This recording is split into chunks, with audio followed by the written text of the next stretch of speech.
गजाननं भूतगणाधिसेवितं कपिध्वजम्बूफलचारुभक्षणम् उमासुतं शोकविनाशकारणकं नमामि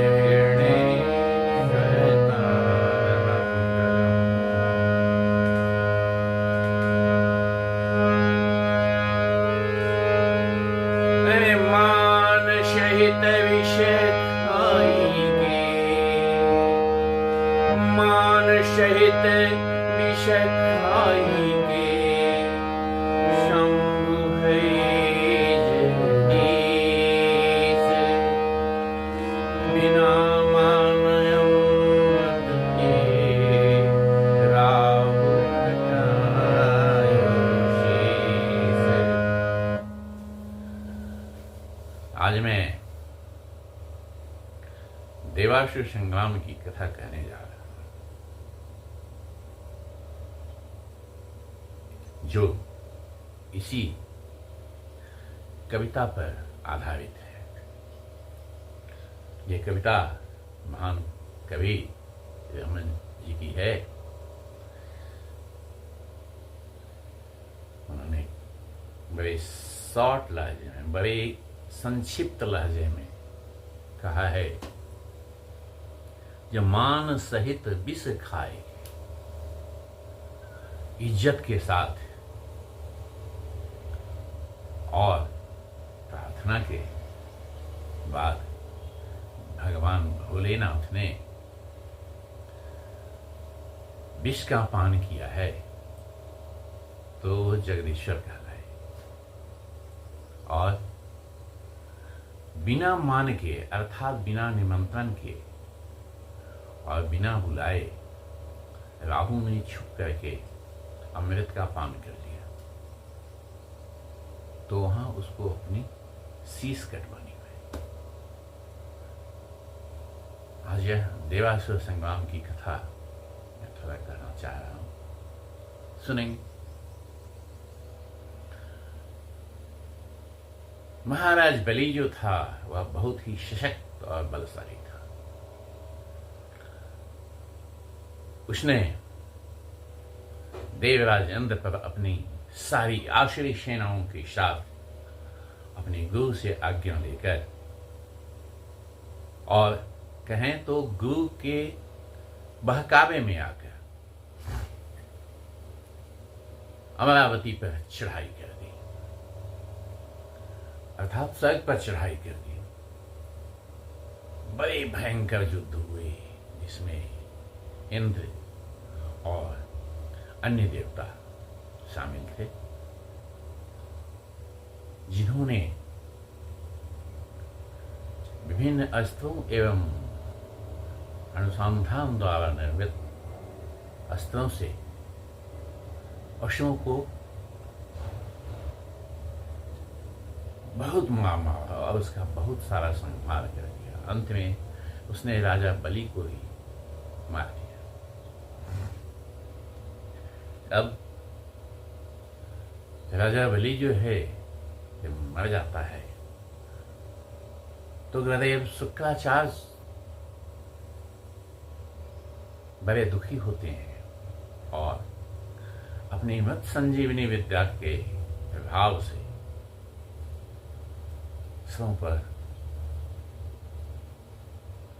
सबों पर अर्थात मरे हुए पशुओं पर जल का छिड़काव करते हैं। मंत्र पढ़ते हैं जो भोलेनाथ द्वारा प्रदत्त था। मृत संजीवनी विद्या थी उनके पास, जो मरे हुए को जिला सकते थे। उसी का प्रयोग करके उन्होंने सारे पशुओं को फिर से पुनर्जीवित कर दिया और महाराज बलि को भी जीवित कर दिया। वहीं पर महाराज बलि को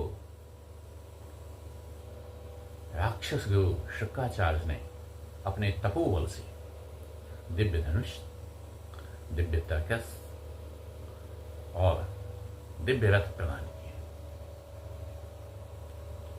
और उसकी रक्षा के लिए सुरक्षा कवच भी दिया। और कहा, जाओ अब तुम इंद्र को जीतो। फिर से भयंकर महायुद्ध शुरू हुआ, जिसमें राजा बलि ने गुरुदेव की कृपा से प्राप्त रथ और कवच इत्यादि के माध्यम से अपनी सुरक्षा कर ली और देवराज इंद्र को पराजित होना पड़ा। भागे, अन्य देवता भी भागे। पराजय के बाद जिस तरह से हारी हुई सेना भागती है, देवताओं की फौज जो है वैसी भागी। अब इसने बलि ने स्वर्ग पर विजय प्राप्त कर ली। अमरावती का राज्य जो है वह राजा बलि के अधीन हो गया। इधर देवतागण दर दर ठोकर खा रहे हैं। ये भगवान विष्णु के पास, शेष सज्जा पर सोए हुए भगवान विष्णु के पास पहुंचे और उनकी भयंकर प्रार्थना शुरू कर दी। बड़ी प्रार्थना की, जिस तरह से भिखमंगा भीख मांगता है उसी तरह से उन्होंने याचना की कि प्रभु हमारी रक्षा करो, रक्षा करो। त्रायमाम शरणागतम, हम आपकी शरण में आए हैं, हमारी रक्षा करो। भगवान विष्णु ने कहा, देखो हम मदद तो करेंगे, लेकिन इसके लिए तुम्हें एक कार्य करना पड़ेगा। क्या? तुम समुद्र का मंथन करो और समुद्र मंथन से जो अमृत प्राप्त होगा वह तुम लोग को मिलेगा, जिसे तुम लोग अमर हो जाओगे। क्योंकि जब तक उसके पास, शुक्राचार्य के पास नित्य संजीवनी विद्या है, उसके प्रभाव से वह पशुओं को जिंदा कर देता है, लेकिन तुम लोग के सैनिक मारे जाते हैं, वो लौट कर नहीं आते। अतः इस योजना पर कार्य करो। भगवान विष्णु की योजना, कहा जी कैसे होगा? तो राजा बलि जो है वो तो हम सबको दुश्मन है हमारा। कहा जी फिर भी दुश्मन होने के बावजूद भी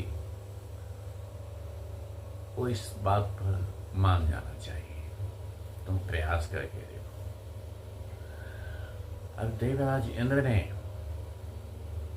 पराजित तो हो ही चुके थे, उन्होंने एक संदेश भेजा राजा बलि के पास, जो हम लोग क्यों न मिल करके संधि करें और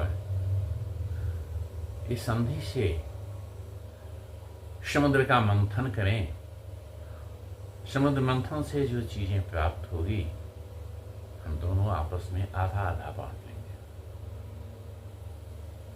इससे अमृत भी प्राप्त होगा, जिस अमृत से हम लोग अमर हो जाएंगे। यह प्रस्ताव गया राजा बलि के पास। राजा बलि जो है पहले तो नकारता है, वो जानता है जो देवतागण छली हैं, छल करेंगे, इसलिए वह कहता है नहीं नहीं, मैं नहीं इसमें भाग लूंगा, अरे मेरी सेना इसमें भाग लेगी। अब वो देवराज के द्वारा प्रशिक्षित थे, उन्होंने राक्षस गुरु शुक्राचार्य की खुशामद कर दी। शुक्राचार्य ने कहा जो ठीक है, बलि को कहा ठीक है, तुम लोग कमजोर तो हो नहीं, अमृत मिलेगा, छीन कर पी जाना, क्या दिक्कत है, चलो मंथन शुरू करो। दोनों ओर से इस बात पर समझौता हो गया। समझौता तो हो गया, अब ये समुद्र मंथन कोई साधारण चीज तो है नहीं, ये दही मंथना तो है नहीं जो दही को मथ लिया, इसलिए बहुत सारे चीज चाहिए थे। फिर भगवान विष्णु के पास लोग गए, देवता लोग कहे उसको तो तैयार कर लिया, अब ये मंथन कैसे होगा? भगवान ने कहा ठीक है, बासुकीनाग को निमंत्रण दो, जो वो रस्सी का काम करेंगे, और मंदराचल पर्वत को निमंत्रण दो, जो मथाने का काम करेंगे, जिससे मथाते हैं। और मैं स्वयं कच्छप के रूप में प्रकट होकर नीचे स्थिर होऊंगा, जिसकी पीठ पर यह मथानी जो है वो घूमेगा और समुद्र का मंथन होगा। समुद्र का मंथन, सभी देवतागण राक्षसगण इकट्ठा हुए थे, समुद्र का मंथन प्रारंभ हुआ। समुद्र मंथन के प्रारंभ में अब देवतागण को तो जानते थे भगवान विष्णु, ये देखो बतलाए जो बासुकीनाग जो है वह अपना जहर फुफकार से निकालेगा, सांस से उसका जहर निकलेगा, जो तुम लोग नहीं झेल पाओगे। इसलिए तुम लोग को प्लान बनाना होगा, कहना होगा जो हम सिर की तरफ से पकड़ेंगे, पूंछ जो है वो राक्षस लोग पकड़ेंगे। हम लोग अग्र हैं, अगर पूजा पाते हैं, इसलिए हम लोग शीश को पकड़ेंगे। राक्षस लोग नहीं मानेंगे, अंत में वो लोग शीश पर जिद करेंगे, क्योंकि वो जो चीज तुम चाहते हो उस चीज को छीनना चाहेंगे। तो अब राक्षस लोग जो हैं इसको इसी को मारेंगे। अंत में यही हुआ, जब मथने का कार्यक्रम शुरू हुआ तो देवता लोग बोले जो हम बासुकीनाग के सिर को पकड़ेंगे, आप पुच्छे को पकड़िए।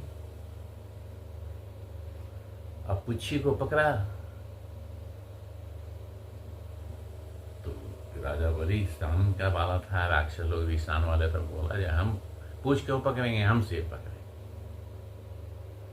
बहुत देर तक थोड़ी बहस हुई, अंत में देवता लोग मान गए, कहे ठीक है चलो तुम ही से पकड़ो, मंथन होना चाहिए, जिद पर क्यों मरे। मंथन प्रारंभ हुआ। मंथन के बाद जब बहुत देर मंथन हुआ तो उसमें से भयंकर विष प्रकट हुआ, हलाहल विष जिसका नाम है। तो मंथन से सबसे पहले विष प्रकट होता है।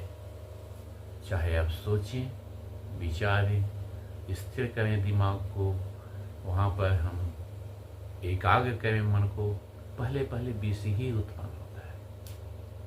ये जीवन में भी इसको आप उतार करके देखेंगे। किसी चीज को ज्यादा गोल मट्ठा करेंगे तो पहले उसमें से खराबी चीज निकलता है। अब बाद बची,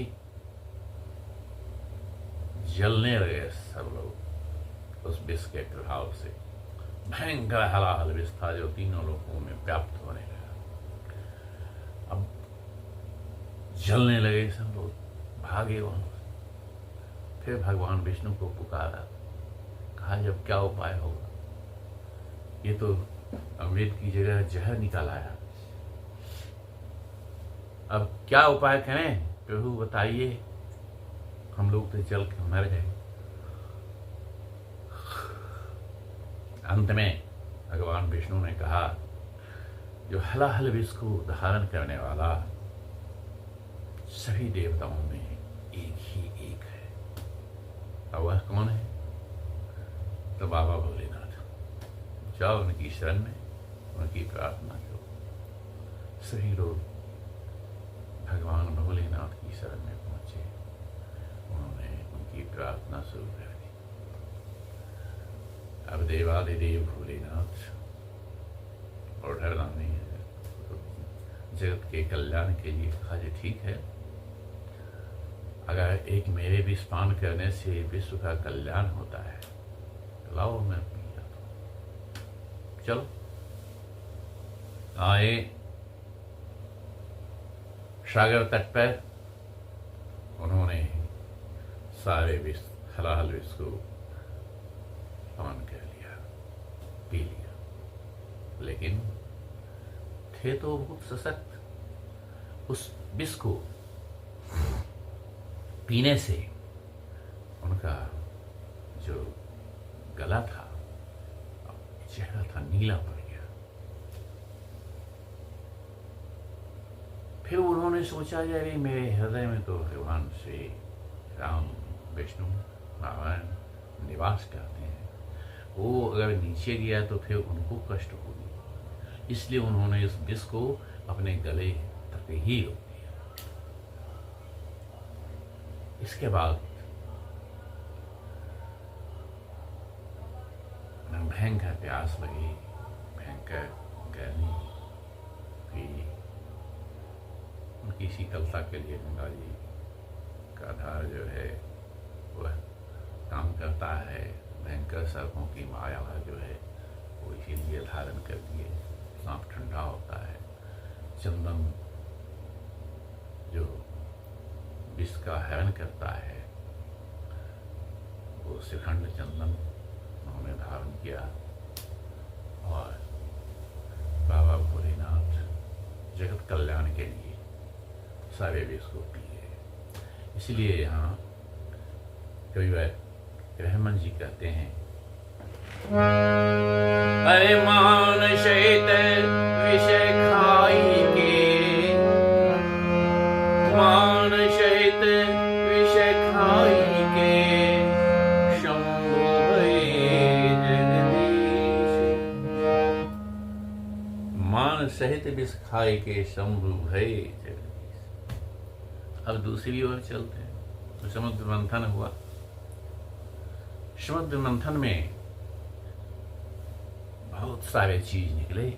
ऐरावत हाथी निकला, उच्चैश्वर घोड़ा निकला, वैदेही मणि निकला, इसके बाद कल्प वृक्ष निकला, कामधेनु निकली और बहुत सारे चीज निकलने से हुए। उसमें स्वर्ग की अप्सराएं भी थी।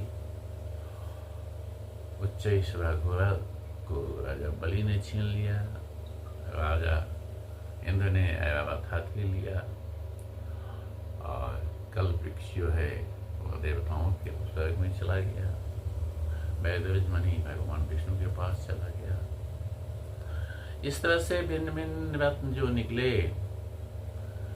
तो देवता लोगों ने अप्सराओं को छीन लिया, कहा इसको हम रखेंगे, कहा ठीक है। अब जो है सुरा निकला। सुरा मतलब शराब। तो देवताओं ने कहा इसको हम लोग रखते हैं, तो कहा नहीं नहीं इसको हम लोग लेंगे। सुंदर सा शराब है, पी के मस्ती करेंगे। राक्षसों ने शराब ले लिया, शराब पी और खूब छक के पिया। शराब घटने वाला था नहीं। जब शराब पान कर लिया तो होश से बदहोश हो गए।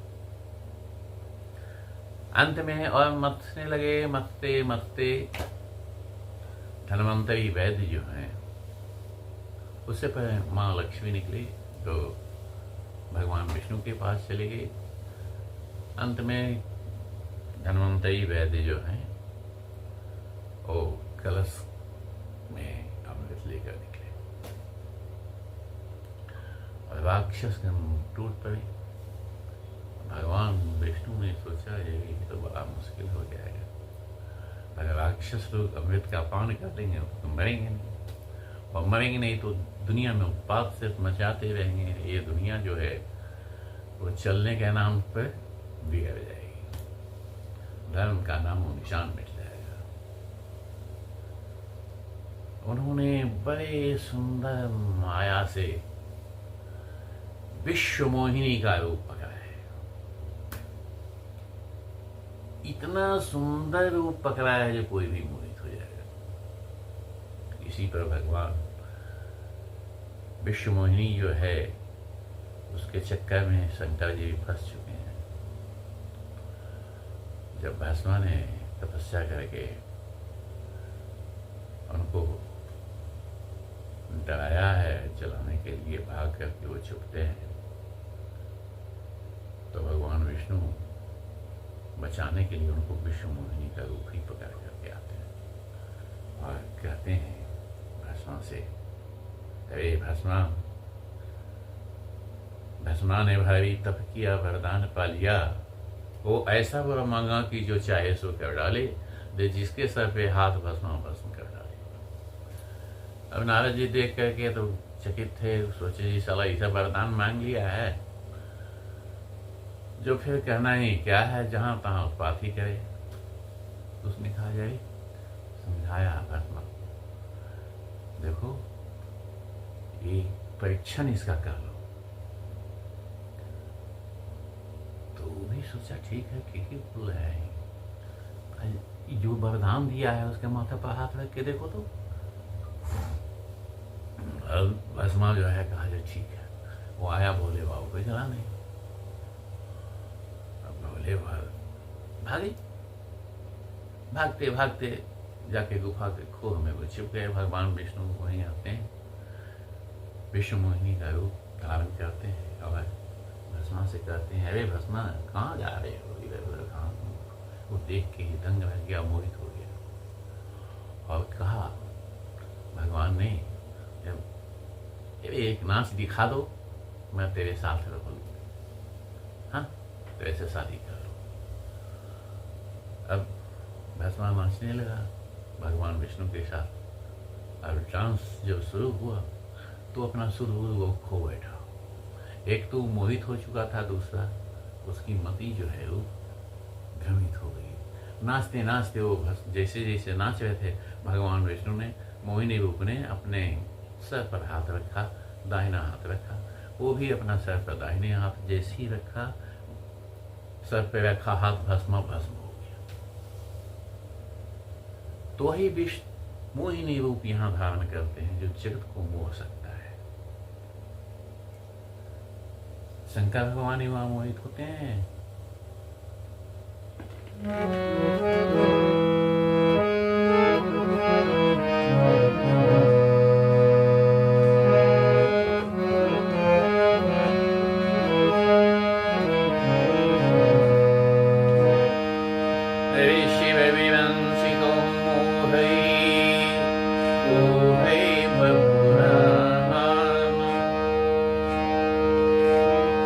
सजिए जानी भजोनी माया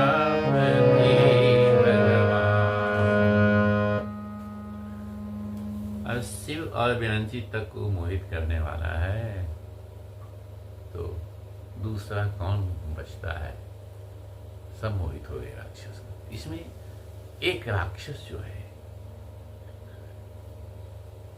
वह समझ जाता है इस चीज को, उसका नाम था राहु।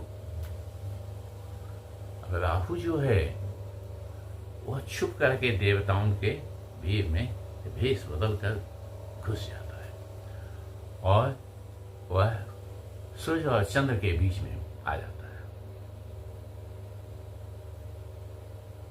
भगवान ने कहा, मोहिनी रूप ने अपने हाथ में अमृत ले लिया और कहा, ये देखो सभी स्नान करके और शुद्ध हो करके आओ, तभी अमृत का पान करना। तो राक्षस लोग धर धरा के नहाने के लिए चल दिए। इसी बीच में भगवान ने देवताओं को अमृत बांट दिया। जब अमृत बांट दिया, सब पी गए, तो राहु भी पी लिया उसी बीच में बैठ के। चूंकि राहु वहां निमंत्रण में नहीं था, वो देवताओं के अगेंस्ट में था, जिसको भगवान नहीं चाहते थे जिसका अमृत मिले। इसलिए यहां कहा गया है, जो बिना मान अमृत पिए राहु कटायो शीश। भगवान विष्णु ने सुदर्शन चक्र निकाला और तुरंत उसका गला काट दिया। गला काटा तो सुदर्शन चक्र के प्रभाव से एक गला बाएं, एक गला दाएं, एक धड़ दाएं, इस तरह से वह सरधड़ से जुड़ा हो गया। सर राहु रह गया और धड़ जो है वो केतु हो गया। इस तरह राहु का शीश कट गया और इस कविता का अर्थ आप लोगों को समझ में आया होगा। कहीं भी जहां इज्जत, प्रतिष्ठा और मान सम्मान नहीं प्राप्त होता वहां व्यक्ति को नहीं जाना चाहिए।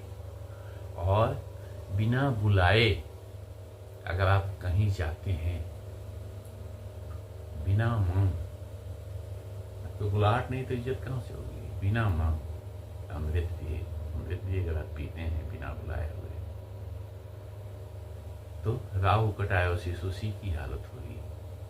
और अगर प्रार्थना करने पर, किसी की विनती करने पर और किसी के खुशामद करने पर, किसी की रक्षा के लिए अगर आप विष का भी पान करते हैं तो दुनिया में अमर हो जाते हैं। इस कथा का यही उद्देश्य है।